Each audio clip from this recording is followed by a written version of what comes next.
Mr. Doggett, you're recognized.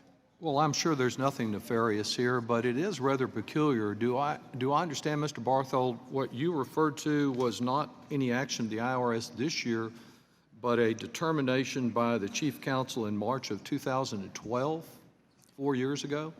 The Chief Counsel offered advice, yes. And at that time, the Chief Counsel didn't just pull this notion out of the air, so to speak. They were relying on Section 4261, which they read to include within this tax certain general management fees. As we described in the joint committee document. Yes, sir, and with reference to all those fees, and you made reference to the Aviation Trust Fund, is that a fund that is used to ensure the safety of airports, to build runways and get navigational equipment and the like? That's one of the permitted expenditure purposes.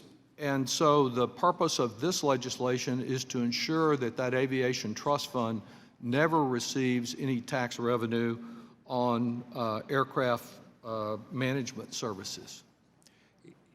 Again, Mr. Doggett, this is what part of the aircraft operation and the trust fund is funded under the fuels taxes. It's funded under several different taxes. Under the ticket tax. You referred to several taxes that fund it, but this bill would cut off one source of revenue from one type of company. That's the whole purpose of it, isn't it? Well, when the plane is operated, it would be generally, it might be subject to the fuels tax. It could be subject to the ticket tax if it were operated as a charter. We're not talking about the fuels tax. We're talking about what is referred to as the ticket tax, and a certain category of services would no longer be subject to that tax under this bill.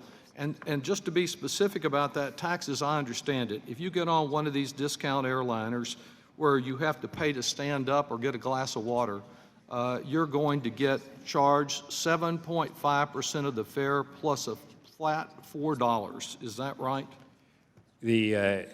On commercial aviation, you're correct that it's the ticket tax is 7.5% with a segment fee of $4, and the commercial airline also pays 4.3 cents per gallon for its fuel.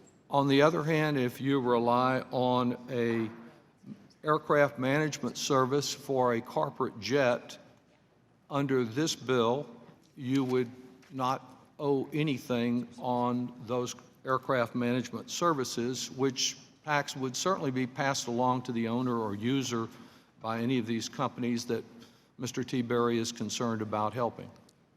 That is correct, sir, but there would also be, if it were a jet, you would pay 19.8 cents per gallon for your fuel. And that's what a commercial airliner has to do. They have to pay no, a commercial airliner pays 4.3 cents per gallon on their fuel. There is, since you note that disparity, there is already a disparity in our depreciation portions of the tax code, is there not, for corporate jets where they enjoy a benefit over commercial jets?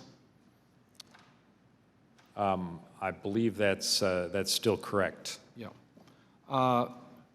But in short, these management services, which are not going to be used by the individuals that line up for one of those discount carriers, they will get an advantage written into our tax code, never the subject of any hearing in this committee. Never. So the gentleman's questions are beyond the scope of the walkthrough. I remind you to limit your questions to those that are technical in nature to Mr. Bartow. I believe Mr. T. Berry was just making contrary arguments that weren't subject to any interruption by the chair. But let me just ask you, has there ever been a hearing on this proposal before the committee that you've testified at? I don't routinely testify at hearings, Mr. Doggett. Well, you provide expert counsel, I guess. Have you ever appeared at a hearing, whether you call it testimony or not? No, I have not, sir. Okay. I think that's because there's never been such a hearing. This does, I think, add to a disparity that exists between the way corporate jets are handled and the way that commercial jets are handled. And it just seems very questionable why, at a time this Congress is doing so little on so many big problems that we would be tackling this issue. Thank you.